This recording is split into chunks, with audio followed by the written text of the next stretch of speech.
Bonsoir, liberté, égalité, fraternité, trois valeurs qui fondent la République. Liberté existe-t-elle vraiment quand des citoyens français de confession juive redoutent désormais de porter leur kippa? Égalité, que vaut-elle quand des citoyens français de confession juive se sentent à ce point menacés? Fraternité, j'ose à peine employer ce mot tant la fraternité est battue en brèche par ces tensions grandissantes. Voilà l'enjeu du débat sur le port de la kippa, débat qui a émergé hier au sein de la communauté juive de France et qui s'est étendu à toute la sphère politique. Léa Berdugo. Offusqués, troublés, désemparés, les responsables communautaires juifs font entendre leur mécontentement. Pour beaucoup, ôter la kippa ne résoudra rien. Roger Kukierman, le président du CRIF, qualifie la proposition du responsable communautaire marseillais de défaitiste, tandis que le président du consistoire de Paris, Joël Mergui, lance un appel choc « Touche pas à ma kippa », allusion au célèbre « Touche pas à mon pote » de SOS Racisme. De leur côté, les responsables politiques tentent de rassurer la communauté juive. La garde des Sceaux réaffirme le droit des Juifs à porter la kippa. Cette République laïque, elle reconnaît la liberté de conscience, elle reconnaît aussi la liberté de croyance et la République garantit l'exercice des cultes. Donc ça, le gouvernement y veillera. Chacun a le droit d'avoir ses croyances. Le ministre de l'Intérieur, Bernard Cazeneuve, a lui appelé au rassemblement. Il souhaite à tout prix éviter la polémique. Et j'appelle chacun, dans le contexte, à la plus grande unité, à la plus grande fermeté républicaine. J'appelle chacun à ne pas entretenir de vaines polémiques, mais au contraire, à se rassembler autour des valeurs de la République. Bernard Cazeneuve a annoncé se rendre prochainement à Marseille. L'objectif, réaffirmer la détermination de l'État à protéger tous les Français et la liberté de culte. Et ce débat est entré aussi à l'Assemblée nationale, Léa. Oui, alors on a entendu la réaction de l'exécutif qui a montré un visage plutôt protecteur et rassurant. Mais chez certains députés, eh bien, c'est la colère que l'on souhaite exprimer. On a assisté cet après-midi à une scène totalement inédite, côte à côte. Claude Goasguen et Meyer Habib, respectivement députés de Paris et des Français de l'étranger, ont fait sensation dans les couloirs de l'Assemblée. La cause, ils ont foulé le sol de la salle des 4 colonnes, une kippa sur la tête. Claude Goasguen explique son geste, on l'écoute.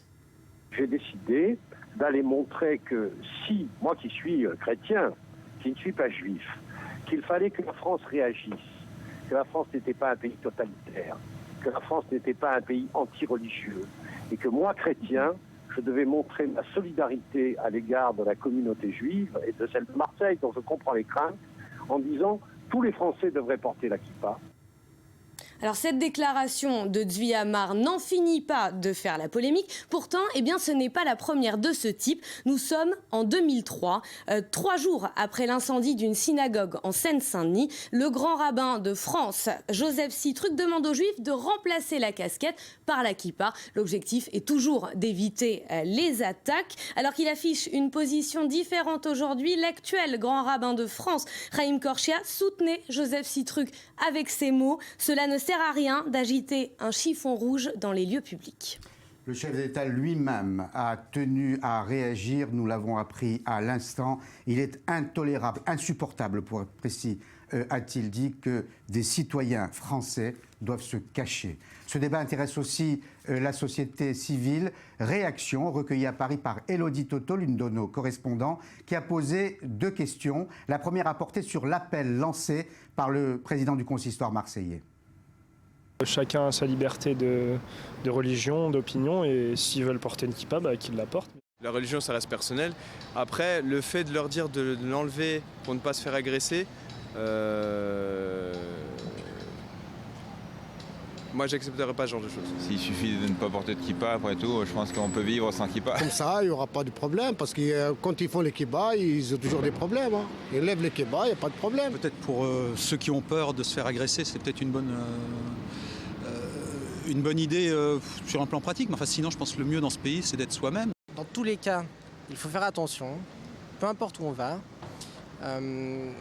Mais ce qui est important, c'est surtout ne pas se cacher. La deuxième question était plus directe. Êtes-vous prêt, vous aussi, à porter la kippa en signe de solidarité? Moi, ça ne fait pas partie de ma religion, donc je ne le ferai pas. Mais je respecte ce qu'ils ont vécu et je respecte qu'ils n'acceptent pas ce genre de choses. Pourquoi pas, oui, mais ce serait... J'aime pas me travestir, moi. Tout de suite d'ailleurs, si vous avez une kippa, je la prends. Oui. Oui, oui. Moi, j'aime bien les juifs. Je suis bien avec les juifs. On vit ensemble. Érudit Sada, bonsoir. Les réseaux sociaux que vous observez à la loupe ne sont pas en reste. Oui, alors on ne peut pas parler à proprement dit d'une campagne virale autour de ces hashtags touche pas ma kippa ou encore tous en kippa, tout simplement parce qu'on les retrouve à peu près une centaine de fois sur Internet. Mais l'important est ailleurs ce soir, c'est que pour l'une des premières fois sur Internet, l'indignation populaire semble enfin dépasser le cadre de la communauté juive. Tout simplement, les politiques, les responsables religieux ont clairement affiché leur solidarité. 2 tweets qui reflètent cette indignation au-delà des religions. Alors déjà, cette image forte, celle du père Nadler, il est curé à Tours et il s'affiche avec une kippa, avec un message on ne peut plus clair, solidarité avec mes frères juifs. Et un autre tweet, celui de Naïma Mfadel, elle est adjointe au maire de Dreux, et alors pour elle, ne plus porter la kippa, eh bien ce serait envoyer un signal fort aux antisémites, par la même occasion aussi une manière de malmener le vivre ensemble. Alors il y a eu un autre sujet de discussion sur le net qui a agité les réseaux sociaux aujourd'hui, c'est cet appel lancé hier soir par le grand rabbin de France, Chaim Corsia, sur le plateau de Paris Jaffa, cet appel aux supporters marseillais de porter un couvre-chef en signe de solidarité pour le prochain match de l'OM au Vélodrome, OM Montpellier, dimanche. Alors, on le sait, Marseille se veut un club de mixité, la ville se veut une ville du vivre ensemble, et les supporters marseillais ont clairement affiché leur solidarité, mais cela dit, ils jugent cette initiative maladroite et peu réalisable. Alors, comme en témoigne ce tweet que l'on voit d'Alex, supporter de l'OM, qui se demande s'il ne porte pas de kippa dimanche soir au stade, sur quelle échelle sera-t-il jugé, Charlie ou pas Charlie? Comprenez que pour les supporters marseillais, c'est une importante responsabilité qu'on leur fait porter. Et vous avez voulu retenir ce trait de crayon de Johann Sfar. Absolument, parce qu'il faut... impressionné et surpris. Oui, et puis qui a été énormément partagé, parce qu'il faut de l'humour et du talent pour faire sourire dans de telles circonstances. Mais justement, depuis 24 heures, avec son crayon, le dessinateur Johann Sfar décrit l'absurdité, mais aussi la gravité de la situation. On y voit, alors il y a plusieurs dessins qui ont été énormément partagés, mais celui-ci, on voit un rabbin portant une burqa et répondant aux policiers qui va devoir porter cette tenue tant que les choses ne se calmeront pas. Alors, ces images sont relayées sans cesse par une communauté juive qui a choisi l'humour comme exutoire. Et alors d'ailleurs, pour être tout à fait complet, il faut signaler que la médiatisation de cette campagne ne plaît pas forcément à tout le monde. Certains, comme certains internautes, parlent d'un 2 poids 2 mesures entre le port du voile et celui de la kippa. Mais l'essentiel est ailleurs ce soir. Retenons que quand même la solidarité avec la communauté juive, même si ce n'est pas un raz-de-marée, ce soir, elle existe. Merci Rudy. Nous allons retrouver en direct de Paris Mohamed Sifawi. Bonsoir Mohamed. Bonsoir Paul. Et heureux de vous retrouver. Nous nous sommes souvent rencontrés sur les plateaux de télévision à Paris. Là, je suis à Jaffa. Là, vous êtes à Paris et je suis très heureux de vous avoir en direct dans Paris Jaffa. Vous avez vous-même, puisque Rudy parlait de réseaux sociaux, commis un geste spectaculaire sur Facebook. Racontez-nous. Et on va voir d'ailleurs l'image. Écoutez, moi, vous savez, c'est très simple. Je refuse de toute manière les dictates qu'on veut imposer, que ce soit par la pression ou par la menace ou par la peur. J'ai tenu à mettre une kippa, à me photographier avec, même si vous savez que je ne suis pas un grand partisan, un grand fan des signes religieux. Mais évidemment, les circonstances exigent des gestes à la fois forts et symboliques de notre part à tous. Et j'ai voulu exprimer d'abord à l'égard de la République, parce que toucher à un élément de cette République, c'est toucher à toute la République. Et les Juifs sont évidemment un élément très important de cette République. Faut-il le rappeler encore une fois aujourd'hui. Donc, oui, pardon. Il n'est pas question... Il n'est pas question pour qu'on puisse accepter. Il n'est pas question pour qu'on puisse accepter que des personnes soient visées en raison de leur appartenance ethno-religieuse ou pour leurs convictions. Et ce faux débat que certains veulent invoquer, en l'occurrence un un prétendu deux poids deux mesures. Il n'en est rien parce qu'en ce qui me concerne, et je pense que la majorité nous seront sur cette logique-là, le jour où des femmes voilées seront attaquées à la machette parce qu'elles portent un voile, j'exprimerai la même solidarité, et y compris si j'ai une hostilité à l'égard de ce symbole, non pas d'une religion, mais d'une idéologie qui s'exprime au nom de l'islam.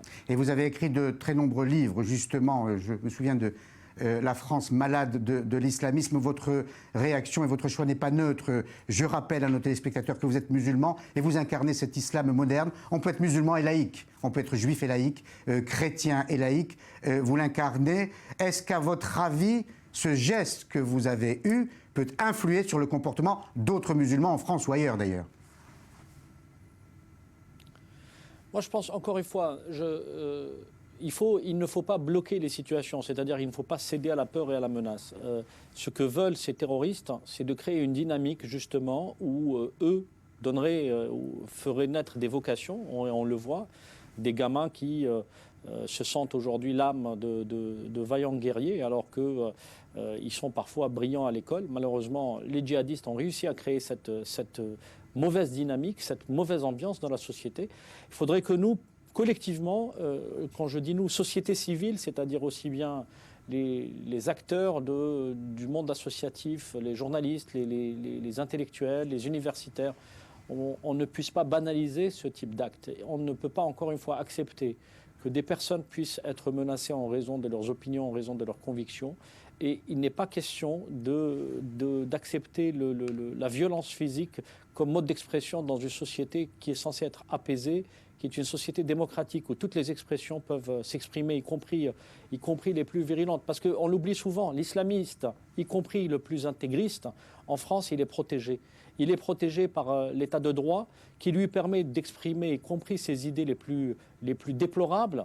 Et lorsque nous nous sentons heurtés par les propos d'un intégriste, nous ne l'agressons pas à la machette ni à main nue. Au pire des cas, nous lui intentons un procès. Et il faut que cette codification soit la seule qui puisse nous permettre de cohabiter ensemble dans cet espace qui nous appartient à tous. Il n'est pas question d'accepter, encore une fois, que des intégristes puissent imposer un diktat. Et si les actes de résistance passent par le fait de mettre une kippa ou de se rassembler avec des kippas sur les places publiques, nous le ferons. Et je sais que beaucoup le feront, au-delà de la communauté juive, parce que, encore une fois, ce problème n'est pas un problème de la communauté juive, c'est un problème de toute la communauté nationale, parce que si aujourd'hui on commence, et on l'a vu, on a commencé par toucher à des juifs, à les assassiner, pour finir avec des journalistes en raison de leur dessin, de leur expression, et on a en définitive touché à toute la société le 13 novembre dernier. Alors, donc on voit bien que ce sont des signes qui doivent nous interpeller tous collectivement. Voilà, il y a une cohérence dans votre comportement. Moi, je salue votre courage depuis de très très longues années. Vous étiez parfois seul dans ce combat que vous menez pour la laïcité et pour les droits de l'homme. Est-ce que vous avez le sentiment, Mohamed Sifawi, que quelque chose a changé, d'abord depuis Charlie Hebdo, l'hypercacher, et plus encore peut-être depuis le Bataclan et tous ces cafés attaqués?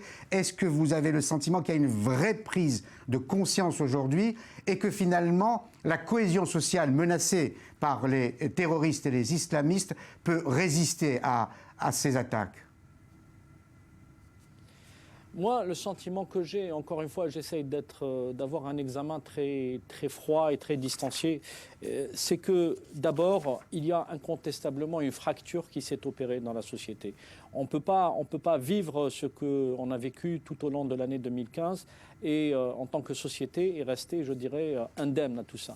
Il y a une fracture qui s'est opérée. Alors aujourd'hui, quelle est notre capacité collectivement à puiser dans ce qu'il y a de meilleur dans le socle républicain pour apporter une réponse à la fois républicaine, démocratique, mais ferme, je le souligne, à tous ces gens qui, en l'occurrence ces islamistes notamment, qui veulent nous diviser. Parce qu'il ne faut pas oublier, l'objectif premier d'une organisation terroriste, d'une organisation djihadiste, c'est de cliver la société. Et de ce point de vue, on a vu qu'il y avait certaines réactions qui pouvaient alimenter les djihadistes et les nourrir.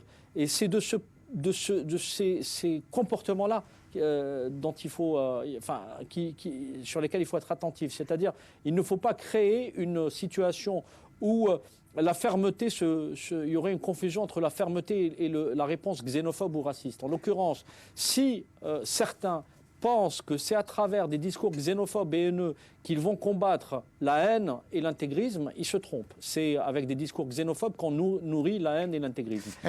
Parce que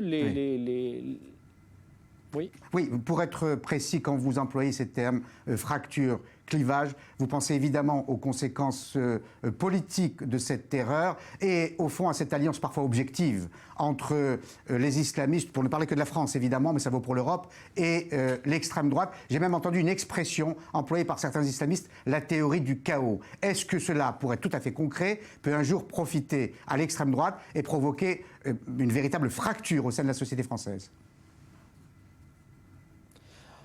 On ne l'espère pas. Personnellement, j'ai tendance à avoir confiance dans la société française parce que c'est une société démocratique avec une vraie culture démocratique, une vraie société civile, je dirais, qui reste quand même alerte et attentive et qui est complètement, je dirais, sensibilisée à ces sujets-là. Mais il y a effectivement parfois des tentations, notamment de la part de certains politiques, d'aller vers la facilité. Il faut éviter la facilité. Aujourd'hui, ce qu'il faut, si vous voulez, c'est une guerre, certes, qu'il faut assumer, c'est une guerre idéologique qu'il faut assumer, mais c'est une guerre idéologique qui doit répondre à une question qui doit nous permettre d'identifier l'ennemi. Aujourd'hui, l'ennemi, ça s'appelle l'islam politique, ça s'appelle la pensée des frères musulmans, ça s'appelle le wahhabisme saoudien. Ce ne sont pas les musulmans dans leur ensemble, ce n'est pas les maghrébins dans leur ensemble, ce n'est pas l'immigration, ce n'est pas les gens issus de cette même immigration. Donc il faut absolument à la fois savoir qu'est-ce que nous voulons défendre comme modèle de société, comme valeur. Il faut savoir identifier l'ennemi et le désigner avec des mots clairs et fermes et sans être dans le déni. Et il faut ensuite savoir mobiliser les moyens et avoir une stratégie. Ce qui manque, si vous voulez, c'est la réponse à ces trois questions. Qui voulons-nous être comme société et qu'est-ce que nous devons défendre? Qui est notre ennemi et comment le nommer? Et enfin, quelle stratégie adopter et quels moyens mobiliser? Si nous n'arrivons pas à répondre à ces trois questions, nous allons perdre cette guerre. Et si, à contrario, nous arrivons à comprendre intellectuellement et philosophiquement à la fois qui nous sommes et qui nous voulons être en tant que société attachée à des valeurs fondamentales, et qui est notre ennemi, en l'occurrence l'islam politique, et non pas l'islam spirituel, et non pas les musulmans dans leur ensemble, mais les islamistes, et enfin, quelle stratégie adopter? C'est mener aussi, à côté de la guerre militaire, judiciaire et policière, une véritable guerre idéologique qui doit nous engager à interdire un certain nombre de littératures, à interdire un certain nombre de chaînes de télévision, à être beaucoup plus exigeant à l'égard de certains États dits amis, et je parle notamment de certains États du Golfe, qui ne sont pas en train de jouer franc jeu avec, je dirais, la France et avec l'Occident d'une manière générale. Donc il est impératif de, je dirais, clarifier ce débat. Merci beaucoup. À vous. Voilà, merci vous êtes intarissable. En tout cas, merci beaucoup d'être intervenu en direct de Paris sur ce débat. Et à bientôt, Mohamed Sifawi. De Paris à Jaffa, de la France à Israël, ce débat sur le port de la kippa a intéressé au plus haut point, vous l'imaginez, les Juifs de France qui ont quitté leur pays pour Israël. Et pas seulement pour des raisons d'insécurité, un mal-être identitaire les a aussi poussés à partir. L'enquête à Netanya de Maxime Pérez et Daniel Bock. Et je vous rappelle que vous êtes sur le www.radiofuté et la radio francophone d'Israël et son animateur vedette, Charles Benguigui. Israël, 24 heures sur 24. Une fréquence généraliste où l'on traite des sujets d'actualité, y compris en France. Forcément, les récents événements à Marseille font réagir les auditeurs. Et les auditeurs, franchement, sont inquiets aujourd'hui. J'ai l'impression que la vapeur s'est renversée. On était inquiets pour les francophones vivant ici en Israël. Aujourd'hui, c'est nous, depuis Israël, nous francophones, juifs habitant en Israël, qui sommes inquiets pour nos familles qui se trouvent en France. À Netanya, le sujet est également sur toutes les lèvres. Pas uniquement chez ceux qui portent la kippa. Dans cette ville située au nord de Tel Aviv, où le français fait office de langue officielle, les gens ne cachent pas leur incompréhension, mais aussi une certaine colère. Je ne trouve pas ça très normal, parce qu'on a une identité, il faut la garder, avant tout. Donc si on doit porter une kippa, c'est comme si on disait aujourd'hui, c'est comme si vous disiez aux musulmans d'enlever leur voile ou aux chrétiens d'enlever leur croix ou ainsi de suite. Nous, c'est notre identité, la kippa, je ne vois pas pourquoi on l'enlèverait. Critique des instances communautaires et appel au gouvernement de Manuel Valls pour que la réponse à la répétition d'actes antisémites ne se limite pas à de vaines condamnations.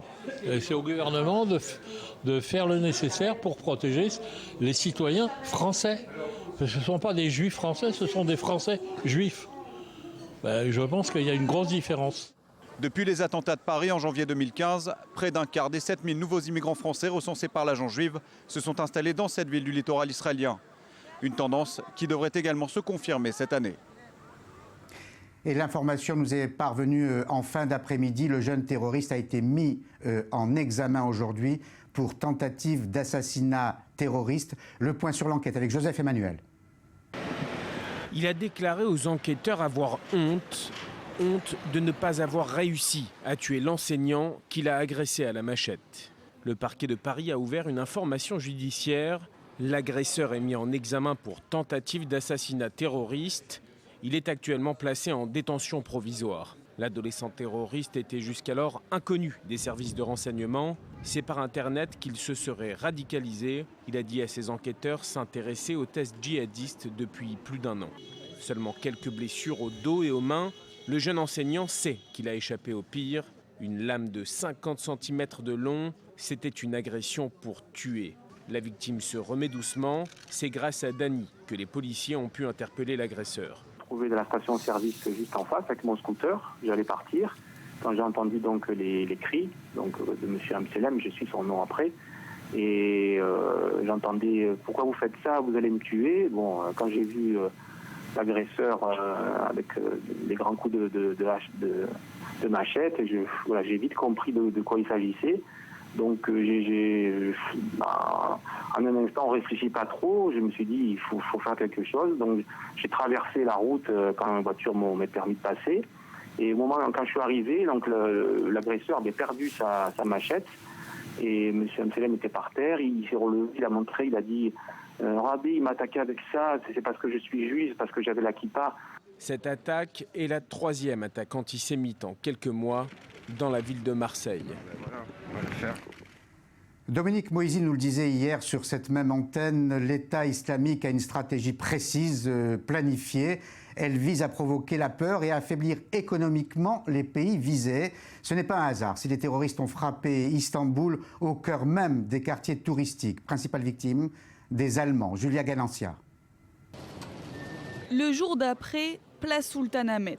Le Premier ministre turc et le ministre de l'Intérieur allemand se rendent sur les lieux du drame et c'est sous haute sécurité qu'ils se recueillent.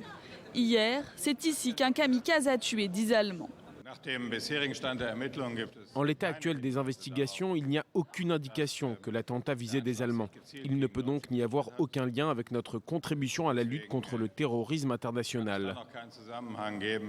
Le quartier de Sultanahmet est anormalement calme. Les alentours de la mosquée bleue sont déserts ce mercredi.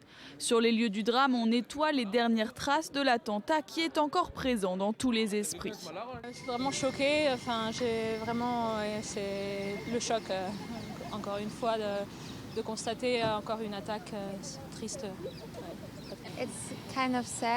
L'atmosphère est un peu triste. Les gens sont venus ici pour passer de bonnes vacances et il règne maintenant une tristesse un peu partout. Mais non, on n'a pas voulu partir parce qu'on ne veut pas céder aux terroristes. À Antalya, 9 personnes soupçonnées de lien avec l'organisation de l'État islamique ont été arrêtées. Parmi elles, 3 ressortissants russes. Pas de précision sur une éventuelle connexion entre ce coup de filet et l'attentat d'Istanbul. Mais les autorités turques veulent donner un signal fort. La traque des djihadistes continue. Paris Jaffa, fin de la première partie. Un rappel, le hashtag Paris Jaffa, si vous voulez intervenir via les réseaux sociaux. Et vous l'avez fait déjà assez longuement. On en parlait avec Rudy Saada à propos du débat sur le port ou pas de la kippa, à cause de l'insécurité évidemment.